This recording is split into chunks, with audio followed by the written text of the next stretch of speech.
Also, by the way, with The Little Mermaid, can we also just mention that just from a scientific perspective, okay, it doesn't make a lot of sense to have someone with darker skin who lives deep in the ocean. I mean, if anything, not only should the Little Mermaid be pale, she should actually be translucent. If you look at deep sea creatures, they're like translucent. They have no kind of pigmentation whatsoever. And they're just like these horrifying, they look like skeletons floating around in the ocean. That's what the Little Mermaid should look like. She should be totally pale and skeletal, where you can see her skull through her face. And that would actually be a version of Little Mermaid that I would watch. Okay, so I want to get ready to jump ahead to our second graphic because there's a lot that's wrong with what Matt Walsh said. He's a legitimate idiot. That's his job. But I am not going to stand for his erasure of the beautiful, the majestic, saltwater midnight anglefish. Okay? Not every fish is pale and translucent, okay? There are fish of all kinds. Go in the ocean sometime.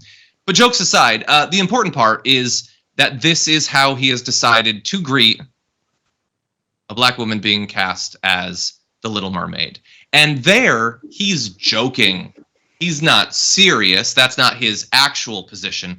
But the joke is just a shield that he's hiding behind. His actual stance is that this casting should not have happened.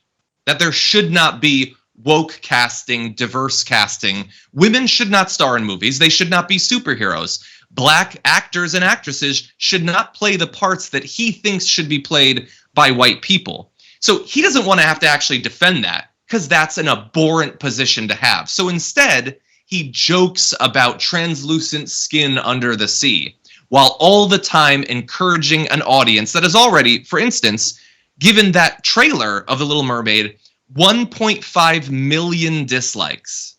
Okay? So this is not just an issue of Matt Walsh. There are literally millions of incredibly weak, pathetic men and white men and women that freak out anytime they see, for instance, a native actress kill a predator in a movie, or they see, Black Widow star in a movie, or God, don't even bring up Bridgerton to these people. They will absolutely lose it. And sometimes they go with attacks, sometimes they go with targeted harassment campaigns, and sometimes, like with Matt Walsh, they're joking about it. But at the end of the day, it's the same thing.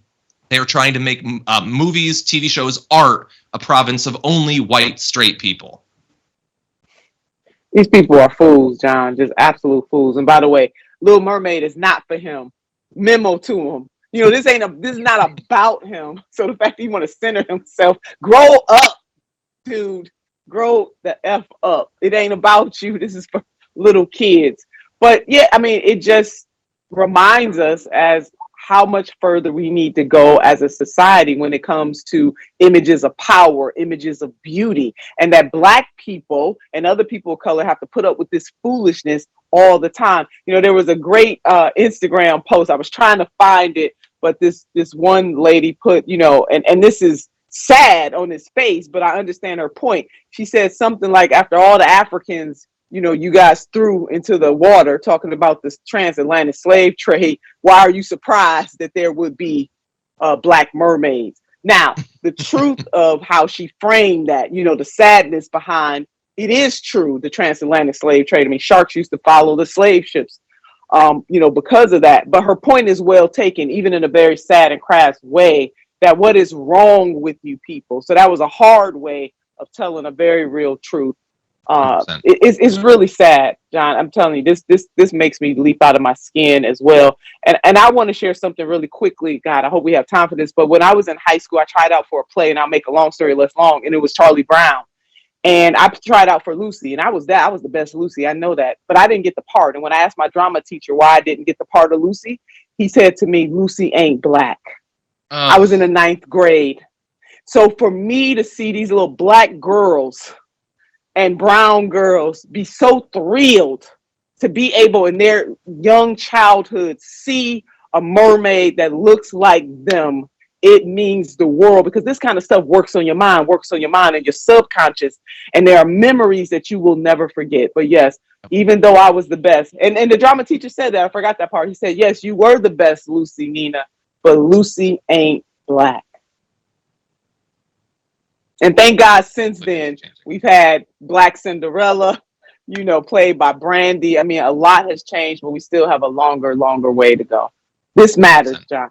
This is my long way for me to say that this matters. I agree. And that's why we focus so much on this like counter reaction to diversity in casting. Like, I know not everyone is into it, but it is important. And so we're going to continue to push.